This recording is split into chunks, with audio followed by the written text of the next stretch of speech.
आप और हम जीवन यात्रा के जिस जंक्शन पर खड़े हैं, उस जंक्शन से विभिन्न दिशाओं में गाड़ियां जाती। इस जंक्शन में जाने वाली गाड़ी हमको स्वर्ग में पहुंचा सकती है, इस जंक्शन से जाने वाली गाड़ी हमको नरक में पहुंचा सकती है, इस जंक्शन से जाने वाली गाड़ी पितृलोक में पहुंचा सकती है, देवलोक में पहुंचा सकती है।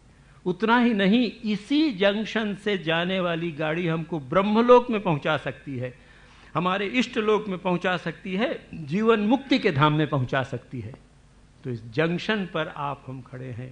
तो आज यात्री को इस बात का एहसास होना चाहिए, गंभीरता पूर्वक इस बात को हमें विचार करना पड़ेगा कि हम एक जंक्शन में खड़े हैं और इस जंक्शन से विभिन्न दिशाओं में गाड़ियां जा रही हैं।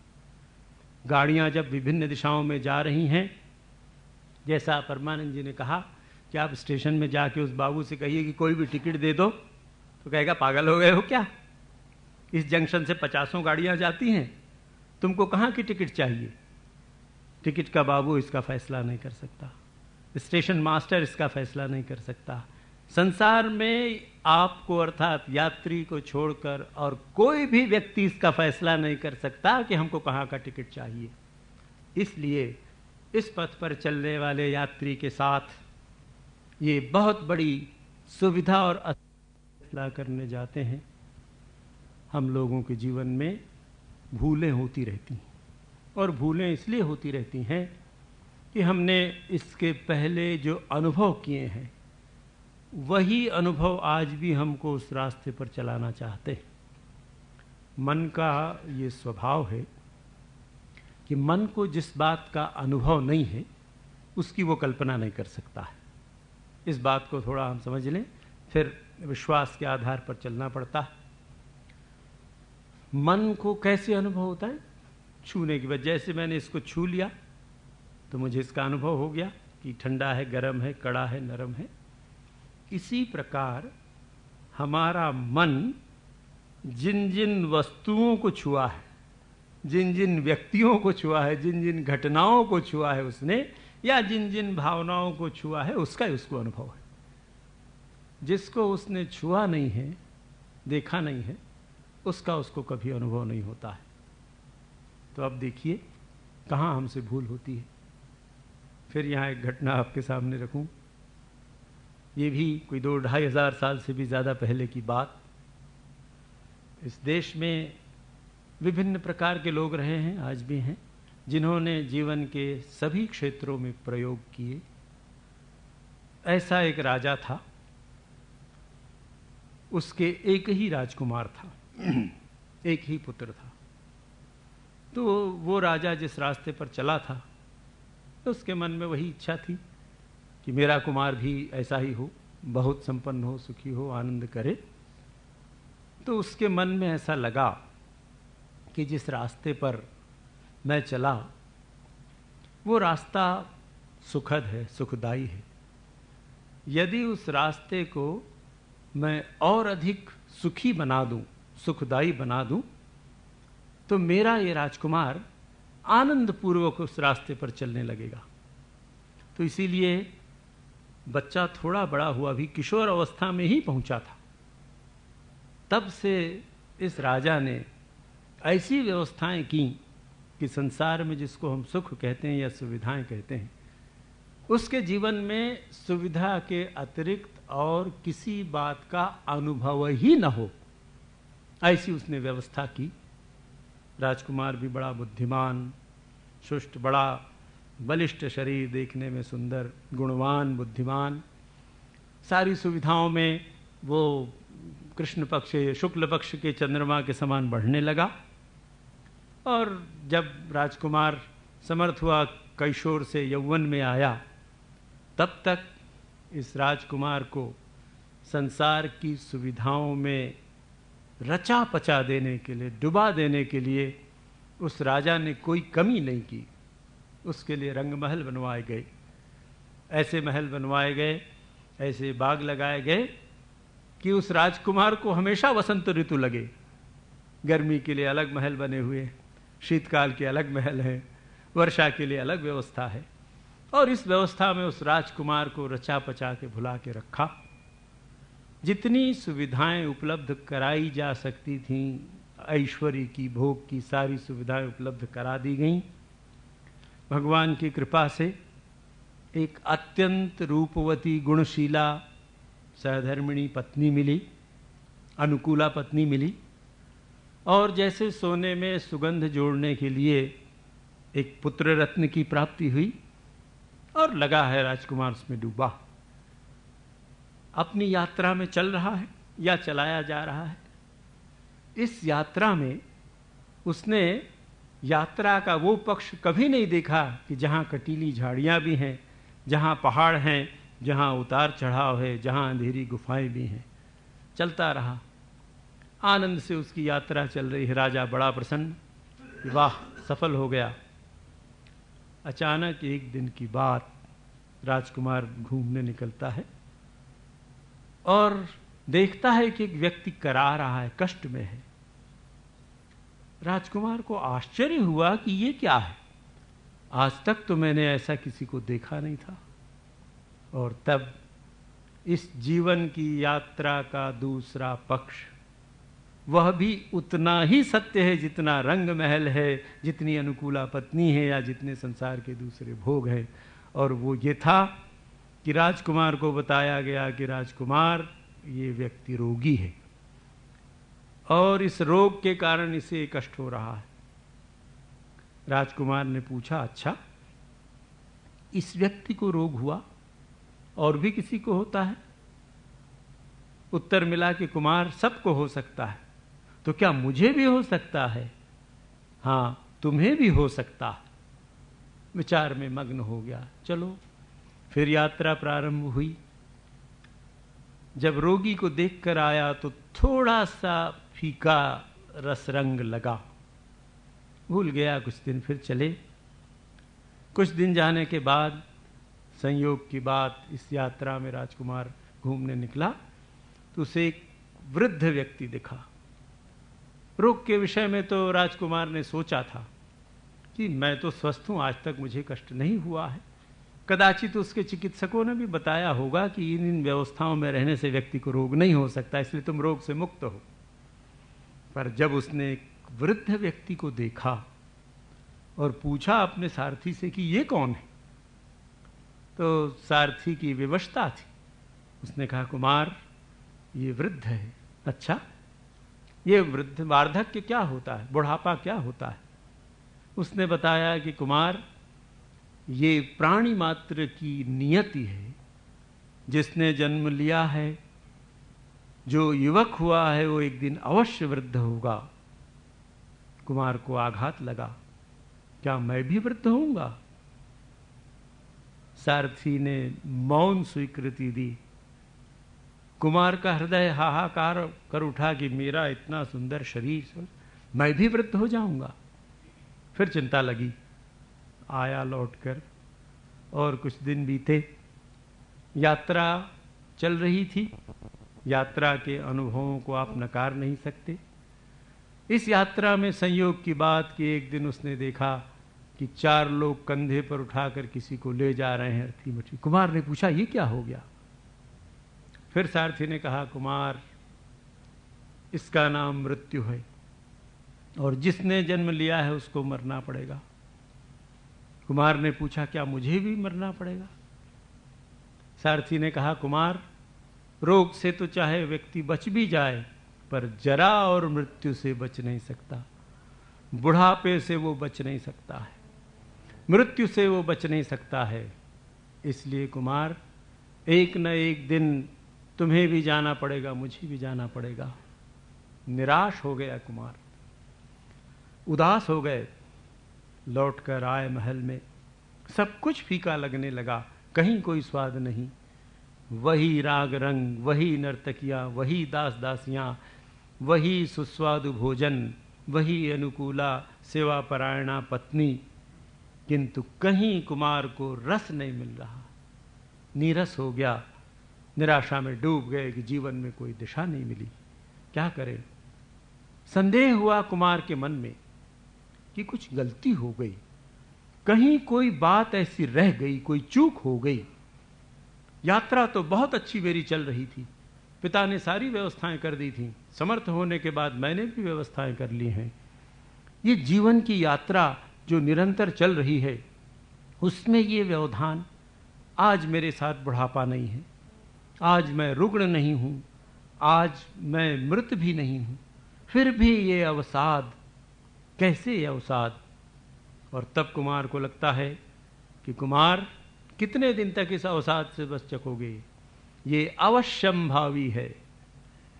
तुम्हारा स्वास्थ्य, तुम्हारा सौंदर्य, तुम्हारी देह, सब कुछ काल के अधीन है, काल पर तुम्हारा कोई अधिकार नहीं है।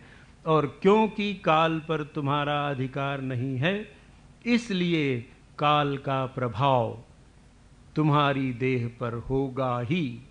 काल के प्रभाव से वार्धक्य आएगा ही, और वार्धक्य के बाद काल के प्रभाव से मृत्यु अवश्यंभावी है। राजकुमार विचलित हुआ कि क्या जीवन का सर्वस्व ये मृत्यु है? इसके बाद और कहीं कुछ नहीं रह जाता है, कुछ नहीं बचता है। इसी विचार में, इसी उधेड़-बुन में एक दिन कुमार और घूमने के लिए निकले, तो कुमार ने देखा कि उनके रथ के सामने एक बड़ा तेजस्वी व्यक्ति आ रहा है। युवक है, पर पहली बार कुमार ने देखा कि इसका वेश सामान्य नागरिकों से भिन्न है। मुंडित मस्तक, गैरिक वस्त्रधारी, और ऐसी आभा उसके चेहरे पर है, ऐसा आनंदमय पुरुष है। कुमार ने सारथी से पूछा कि सारथी, ये व्यक्ति कौन है? तब सारथी कहता है, कुमार एक सन्यासी है। सन्यासी क्या होता है? और तब सारथी वो सारी घटना बताता है कि कुमार, इन्होंने जीवन के प्रारंभ में, यौवन के प्रारंभ में ही ये समझ लिया कि देखो, जो अवश्यंभावी है, वार्धक्य अवश्यंभावी है, मृत्यु अवश्यंभावी है, तो इस वार्धक्य और मृत्यु के रहस्य को जान लेने के लिए यौवन ही एक समय है कि जब इसकी खोज करना चाहिए। और इस खोज में कुमार, आज तक ये यात्री जिस यात्रा में तुम और हम चल रहे हैं, कदाचित उसी पथ पर था। अब इसने निर्णय कर अपनी दिशा बदली है, और कुमार को एक नई दिशा मिली, नया मंत्र मिला। और वो मंत्र क्या था?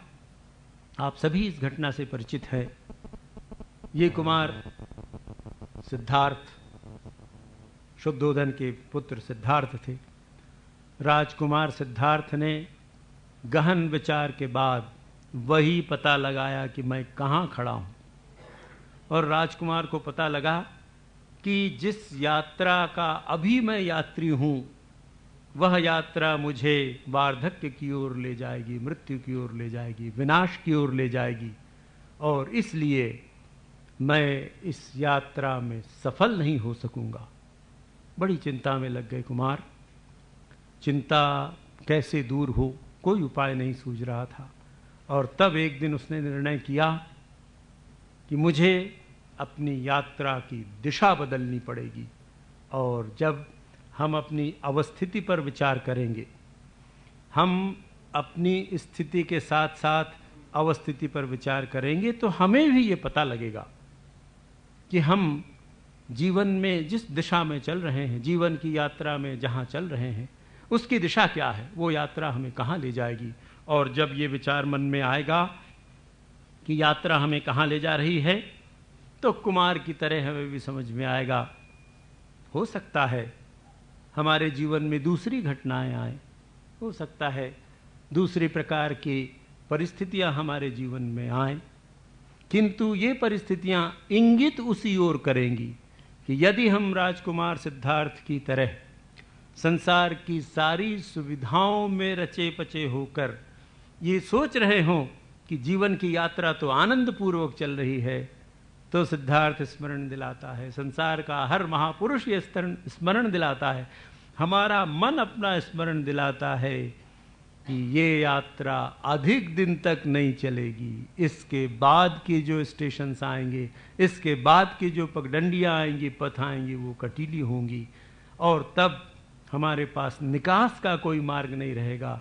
इसलिए राजकुमार ने एक निश्चय किया, और एक दृढ़ निश्चय करने के बाद एक दिन रात में उसने दिशा बदलने का निश्चय किया कि आज तक मैं जिस दिशा में जा रहा था कहीं कोई भूल हो गई है, और इस भूल के कारण मेरी यात्रा का प्रयोजन ही नष्ट होता जा रहा है या होने जा रहा है। ऐसा निश्चय करने के पश्चात राजकुमार ने निश्चय किया, और जब रात में जाने को तैयार हुआ, तैयार होकर घर से निकलने वाला है, उसी क्षण राजकुमार के मन में एक बात आई कि मेरा नवजात पुत्र कितना सुंदर शिशु है, उसने क्या अपराध किया है, उसे एक बार गोद में ले लूं, उसे एक बार देख लो, उसका मुंह एक बार चूम लूं। कुमार के पैर ठिठके, पत्नी निद्रा में सोई हैं, शिशु उनके पास है।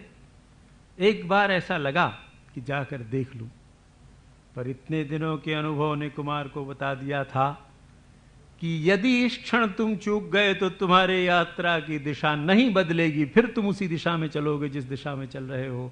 और तब कुमार सिद्धार्थ ने वज्र निश्चय किया कि नहीं, मैं अंत समय में भी, अंतिम बार भी पुत्र का मुंह नहीं देखना चाहता, पत्नी का मुंह नहीं देखना चाहता, और मुंह मोड़ कर चले गए।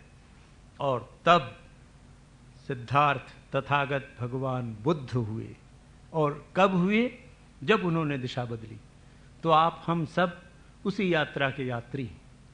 हमारे साथ बड़ी सुविधा, इस यात्रा में एक बड़ी सुविधा है कि चाहे जिस जंक्शन पर, जिस स्टेशन पर यह दिशा बदली जा सकती, इसमें कहीं देर नहीं है। सिद्धार्थ ने 30 वर्ष की अवस्था में किया, हम 60 वर्ष में कर सकते हैं, 65 में, 80 में, मृत्यु के पूर्व क्षणों तक भी की जा सकती, इतनी बड़ी छूट है। पर कठिनाई हमारी ये है कि निर्णय तो सिद्धार्थ ने किया, सिद्धार्थ का निर्णय मेरी सहायता नहीं कर सकता है, मुझे दिशा बता सकता है कि भाई देखो ये मैंने किया और अब ये निर्णय मुझे करना है। तो जिस जंक्शन पर हम खड़े हैं उस जंक्शन पर आज हमको निर्णय करना है। आप किस जंक्शन पर खड़े हैं ये निर्णय आपके अतिरिक्त और कोई नहीं कर सकता है।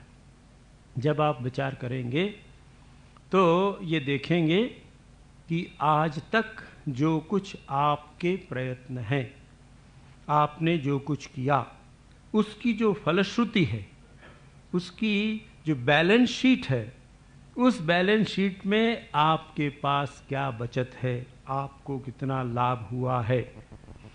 इस लाभ के आधार पर जो ही हम यात्रा का निर्णय करना शुरू करेंगे तो हम यही पाएंगे कि हर बार हम पुत्र को गोद में ले रहे हैं, हर बार हम पत्नी की ओर देख रहे हैं, हर बार हम संपत्ति की ओर देख रहे हैं, मकान की ओर देख रहे हैं।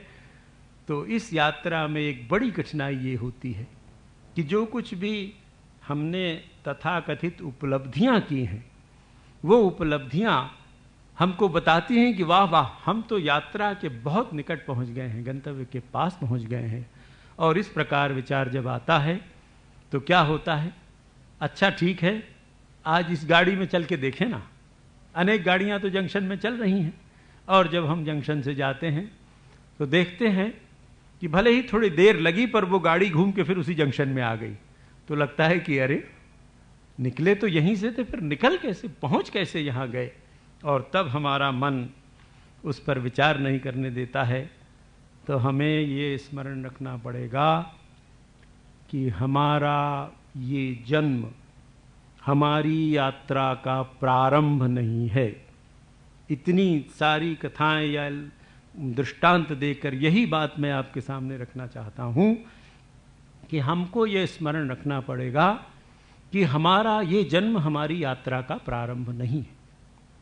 जब ये जन्म हमारी यात्रा का प्रारंभ नहीं है तो हमारी यात्रा का प्रारंभ कब से हुआ, ये प्रश्न आता है। हमारी यात्रा का प्रारंभ कब से हुआ, ये अर्जुन को भी लगा था, और इसलिए अर्जुन ने भगवान को कह दिया था कि आप तो हजारों साल पहले पैदा हुए लोगों की बात बता रहे हैं। और तब भगवान ने उसने कहा था कि तू नहीं जानता और मैं जानता हूं। हमारी यात्रा का हिसाब वर्षों में नहीं लगाया जा सकता। जैसे आकाश में, महाकाश में दूरियों को आप मीलों में नहीं नाप सकते हैं। उसको नापने के लिए आपको लाइट ईयर्स का ही सहारा लेना पड़ेगा, प्रकाश वर्ष का ही सहारा लेना पड़ेगा। बिना प्रकाश वर्ष के महाकाश में दूरियां नहीं नापी जा सकती हैं। तो 2, 4, 10 जन्मों में हमारी इस यात्रा का कोई हिसाब नहीं हो सकता है। वर्षों का तो प्रश्न ही नहीं है। हमारी यात्रा का हिसाब तो कल्पों में है। कितने कल्पों से यात्रा चल रही है, पर उतने कल्पों से चलने के बाद आज हम कहाँ हैं, इसका हिसाब लगाने का काम फिर से हमारे पास आया। ये जब हमारे पास आया तो अब हमको ये देखना पड़ेगा कि हमारी यात्रा जो कल्पों से चल रही है उसने हमें कहाँ पहुँचाया।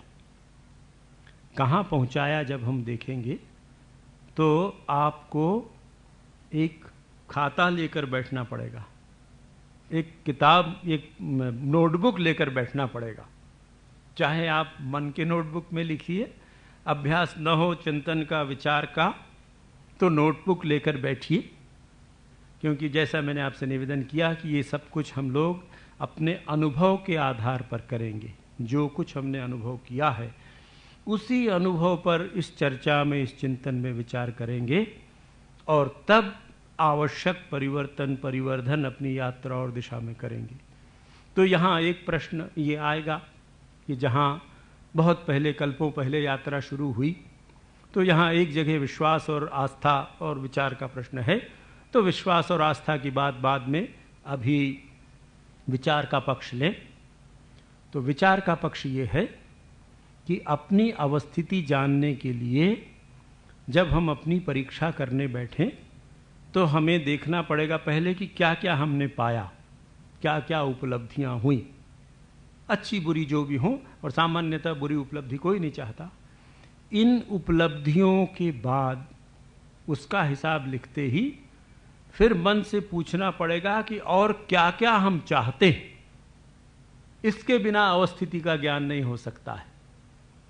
क्या पाया, ये अधिक से अधिक स्थिति बता सकता है कि हावड़ा स्टेशन में, मद्रास स्टेशन में या बॉम्बे के स्टेशन में खड़े हैं हम। हो सकता है कलकत्ता इंटरनेशनल एयरपोर्ट में हम खड़े हों। ये उपलब्धियों ने हमें बताया। किंतु इससे बड़ी बाधा जो जीवन की यात्रा में आती है और जिस बाधा का सामना करना अत्यंत आवश्यक है, जिस बाधा का सामना किए बिना, जिस बाधा से ठीक ठीक परिचित हुए बिना हम कभी अपनी यात्रा प्रारंभ नहीं कर सकेंगे, फिर हम उसी तरह चलाए जाएंगे और कहीं नहीं पहुंचेंगे। और वो है कि आखिर हम चाहते क्या क्या है, और यही इस बात का निर्णय करेगा कि हमारी यात्रा की दिशा सिद्धार्थ की ओर है कि तथागत गौतम बुद्ध की ओर है। अभी हमारी यात्रा अगर सिद्धार्थ की ओर है तो जो सुविधाएं मिली उसको चक्रवृद्धि व्याज से और बढ़ाना चाहेंगे। जो वस्तुएं मिली हैं उसका और विस्तार करना चाहेंगे। जो नहीं मिली हैं उसको और लाने का क्रम करेंगे। तो कहाँ यात्रा चल रही है? वहीं चल रही है, घूम फिर कर भटकाव चल रहा है। यात्रा कहाँ प्रारंभ हुई? तो अपनी अवस्थिति को जानने के लिए जब हमने ये शुरू किया कि हमने क्या क्या पाया और क्या पाना बचा, तो सिद्धार्थ की जो भूल थी वो भूल हमारा मार्गदर्शन करेगी। राजकुमार सिद्धार्थ को ऐसा लगा कि मेरे पिता से कहीं कोई चूक हो गई, कोई भूल हो गई, और जिस भूल को मैंने स्वीकार कर लिया, और स्वीकार करके मैं उनके साथ उनके बताए रास्ते पर चलने लगा, और मैंने देखा कि मैं उल्टी दिशा में पहुंच गया हूं। तो रास्ते में चलते हुए सिद्धार्थ को जब अनुभव हुआ तो उसने तुरंत अपने आप को रोका, खड़े हो गए और विचार किया। तो आइए आप और हम भी सिद्धार्थ के साथ खड़े होकर ये देखें कि हम उल्टी दिशा में तो नहीं चल रहे हैं। उल्टी दिशा में कब चलते हैं? हमारे शास्त्रों की मान्यता है, आधुनिक विज्ञान भी ये बताता है अब, कि मानव देह 84 लाख योनियों से होकर आने के बाद मिलती है।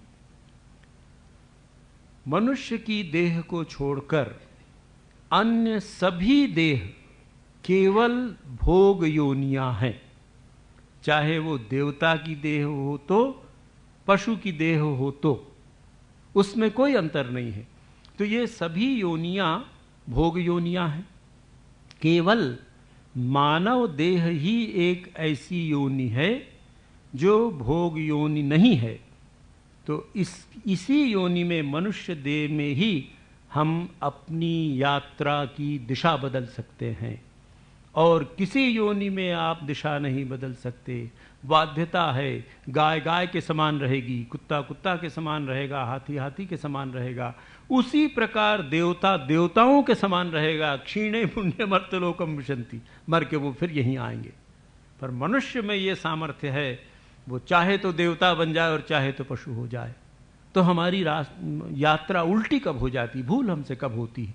भूल हमसे तब होती है कि जब इस मानव देह को भी हम भोग योनि समझ लेते हैं, और जिस लिए ये जीवन मिला था, जो उद्देश्य था, वही उद्देश्य हमारा समाप्त हो जाता है। तो ये मानव देह इसलिए नहीं मिली है कि इसमें उसी की आवृत्ति की जाए जो 84 लाख योनियों में करते रहे। 84 लाख योनियों में तो वही करते रहे। फिर से अगर उसकी आवृत्ति हुई तो एक बहुत बड़ी चूक हो जाएगी, और चूक ये हो जाएगी कि इस मानव जीवन में भी यदि वही वृत्ति रही तो फिर से 84 लाख योनियों में शायद जाना पड़े, और फिर कल्पों की बात हो जाएगी। इसलिए ये सावधानी अत्यंत आवश्यक है कि हमारी दिशा सिद्धार्थ के साथ तो नहीं चल रही है। हमारी यात्रा की दिशा, हमारी यात्रा की दिशा को गौतम बुद्ध के साथ चलना है।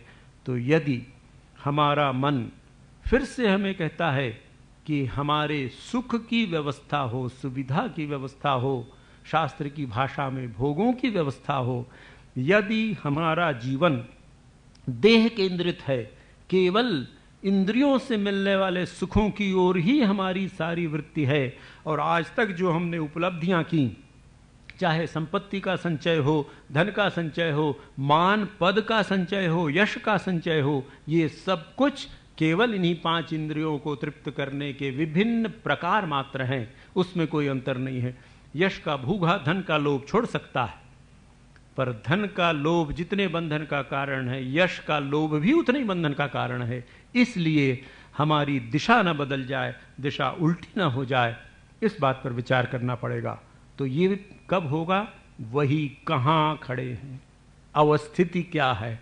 स्थिति तो 62 वर्ष की है, 60 वर्ष की है, 52 वर्ष की है, पर अवस्थिति वो नहीं है।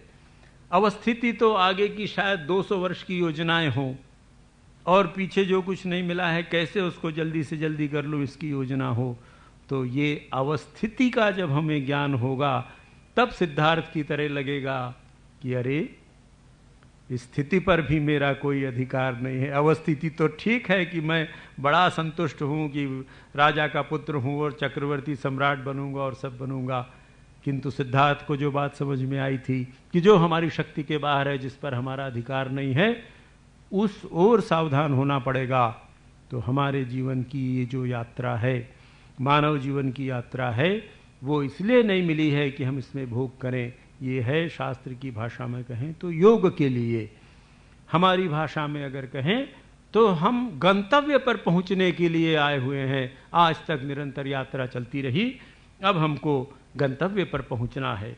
ऐसे जो लोग जिन्होंने अपने आप को इसमें बांध के रखा है, देह में ही बांध के रखा है, देह भित्तिक जिनका जीवन है, ईशोपनिषद में तो उनको आत्मना का, आत्महत्यारे जो आत्महत्या कर लेते हैं। ये आत्महत्या क्या है? क्या गले में फांसी लगा लेना ये आत्महत्या है? नींद की गोली खाकर सो जाना आत्महत्या है? इतना ही मात्र वह नहीं है आत्महत्या। उस हत्या से होता क्या है? एक कमरे से दूसरे कमरे में पहुंचा दिया तो अंतर क्या करने वाला है? अगर मेरे सिर में दर्द हो रहा हो, मेरे पीठ में दर्द हो रहा हो, तो चाहे इस कमरे में रखिए उस कमरे में रखिए, दर्द साथ जाने वाला है, उससे कोई अंतर नहीं पड़ने वाला है। इसलिए अब प्रश्न ये आएगा कि हमारी जो दिशा बदली है, उस दिशा में हम सावधान होकर रुक जाएं और अपनी यात्रा की दिशा बदलने का प्रयास करें। तो अपने यात्रा की दिशा बदलने का जब हम प्रयत्न करेंगे तो हमारे सामने दूसरा प्रश्न आएगा कि यात्री कौन है। जब हमने अवस्थिति की बात की, यात्रा के निर्णय में हमने ये देखा था कि हम कहाँ खड़े हैं ये जानना पड़ेगा, हमारा गंतव्य क्या है ये जानना पड़ेगा, और उस गंतव्य में जाने के वाहन और रास्ता क्या है। तो कुछ बातें अभी आपके सामने मैंने आज रखी हैं। अब हम इस बात पर विचार करेंगे। हम विचार करके आ गए कि ठीक है, हम यात्री हैं। तो एक प्रश्न आएगा कि यात्री कौन है। कल इस पर आगे चर्चा होगी कि यात्री कौन है और फिर उसका गंतव्य क्या है। इन 2 दिनों में कल उसकी चर्चा होगी, अगली बार वाहन आदि की चर्चा करेंगे। आप सब लोगों ने शांतिपूर्वक की बात सुनी, इसके लिए धन्यवाद।